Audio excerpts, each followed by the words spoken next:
के एक ही बार ballot paper से क्यों नहीं हो रहा है? बैलेट पेपर से हो जाए, सब वही खर्च पड़ेगा। के चक्कर में ईवीएम मुद्दा, तहसीलदार, डीएम, एसडीएम किसके लिए बनाए गए? पुलिसकर्मी किसको बनाए गए? क्या आप सर करे, सर साहब ऐसे ऐसे करें?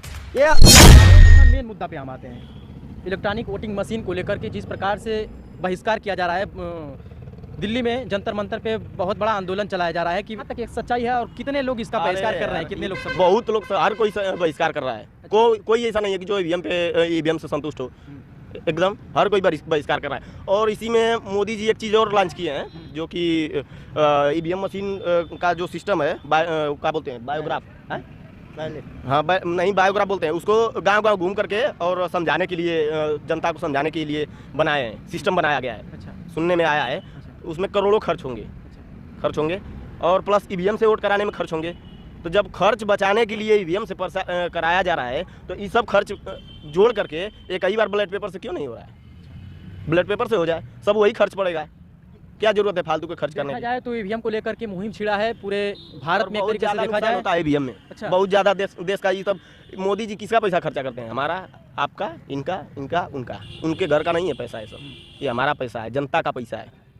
जनता 1-1 रुपया टैक्स देती है, टैक्स उसका पैसा है, वो जाता है और वो उड़ा रहे हैं। और कहीं ना कहीं इनका कहना है कि हमारा पैसा होता है, जो भी विज्ञापन में खर्च होते हैं वो हमारा पैसा होता है। और ईवीएम को जो समझाने में लोगों तक जो योजनाएं चलाए जा रहे हैं उसमें कहीं ना कहीं पूरे भारतवर्ष के लोगों का पैसा खर्च हो रहा है। जी एकदम। और ये दुर्भाग्य की बात है कि शिक्षा अशिक्षित होने के कारण ही समझाना पड़ रहा है और समझ रहे हैं लोगों को समझा पा रहे हैं मोदी जी। नहीं तो अगर यही शिक्षा होती तो मोदी जी को लात मार के भगा दिए होते। तब आप कहाँ तक सोच रखते हैं, क्या लगता है आपको, इलेक्ट्रॉनिक वोटिंग मशीन का सपोर्ट करना चाहिए या विरोध करना चाहिए? देखिए, निर्वाचन विभाग है और 1999 से वोटिंग ईवीएम मशीन हमारे देश में प्रचलन में है। तो कहीं ना कहीं ये निर्वाचन विभाग का सभी को सम्मान करना चाहिए, मैं ये मानता हूँ। और जहाँ तक बात आप नेताओं की बात कर रहे हैं कि ये हो गया वो हो गया, तो कांग्रेस भी पहले उसी ईवीएम से सरकार चलाई और यहाँ पे गाजीपुर में भी 7 जो सीटें निकली हैं ईवीएम से ही निकली हैं सपा की। तो हम उस पहले भी बता चुके हैं कि हमें उस मुद्दे पे नहीं जाना है। हमें देश की गरीबी, देश की बेरोजगारी, देश के अंदर जो आज खाद के रेट बढ़ जा रहे हैं, छुट्टा साड़ से लोग टकरा के एक्सीडेंट से मर रहे हैं और अनेक जो छुट्टा साड़ की बात आई तो अभी हम 25 साल उधर से लोग हाथ खिला रहे थे, तो इधर से हम लोग हटाए हैं। ठीक है, इसी ग्राउंड में, जिस ग्राउंड में आप खड़े हैं, इसी ग्राउंड से हम लोग एक 700-150 साल लाद के हमारा पशुओं को भेजे हैं। ये हमारा देश जय जवान जय किसान ऐसे ही नहीं कहा जाता है। किसी नेता जो है ना, बड़े बड़े नेता है, उनके लड़के नहीं जाते हैं सीमा पे लड़ने के लिए। समझ रहे हैं ना? हम जैसे किसान, जवान जो किसान है यहाँ पे उपजाता है और हमारा पूरा महानगर, हमारा देश खाता है। और ये इसी किसान का बेटा जाके सीमा पर लड़ता है और आराम से सारे लोग सोते हैं। तो कहीं ना कहीं इन गरीबों की बातें, इन किसानों की बातें ये महत्व रखती है। जब नीतीश कुमार 9वीं बार मुख्यमंत्री बने हैं बिहार के, ये लोग केवल अपना पल्ला देखते हैं, किधर हमारी रोटियां सेक नहीं है। समझ रहे हैं ना? कभी इस पार्टी में जाते हैं, कभी उस पार्टी में जाते हैं और अपनी केवल रणनीति सिद्ध करते हैं।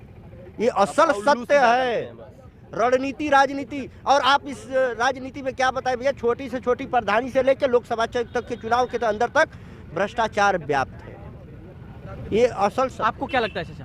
अरे हमको तो यही लग रहा है कि जो गरीबों को जो नहीं सामान मिलता है, 2 किलो चीनी बंद हो गया, 2 किलो कलमत्ती का तेल बंद हो गया, क्यों नहीं? वो हमको 5 किलो रोजगार, जब 5 किलो राशन बताते हैं फ्री मिलता है, तो 2 सामान तो हमारी कटौती हो गई। एक शब्द बात मैं और कहना चाहूंगा, जैसे कि हम देश को 5 किलो राशन दे रहे हैं, क्या उस पर देश का पर बोझ नहीं पड़ रहा है? नहीं पड़ रहा है, उसका भी तो पड़ रहा है। अगर उस बोझ का, 5 किलो राशन के बोझ का 1 साल की गणना की जाए तो हर जिले में एक फैक्ट्री लगाई जा सकती है और उसमें काफी मजदूर हमारे गरीब लोग कार्य कर सकते हैं। यूपी की बंद कर दीजिए ना, राशन नंदगंज की चीनी मिल चालू हो जाएगी। कराइए भैया, उसका भी वाइट करिए। आप देखिए ना कि उसमें आधा जंग खा के चीनी मिल गायब हो गई है। बड़ी मीडिया तो जाएगी नहीं। आप लोग भी बस ये नेताओं के चक्कर में ईवीएम मुद्दा नहीं है। गरीब के अंदर जो भूखे लोग मर रहे हैं वो मुद्दा है, बेरोजगारी मुद्दा है, सड़कें मुद्दा है, भ्रष्टाचार मुद्दा है। दूध के धुले नहीं होता है, गुंडा माफिया को आप टिकट देंगे, वो दूध के धुले हो जाएंगे। कभी उस पार्टी में, कभी इस पार्टी में, पूरा बंदरबाट मचा हुआ है। क्या है?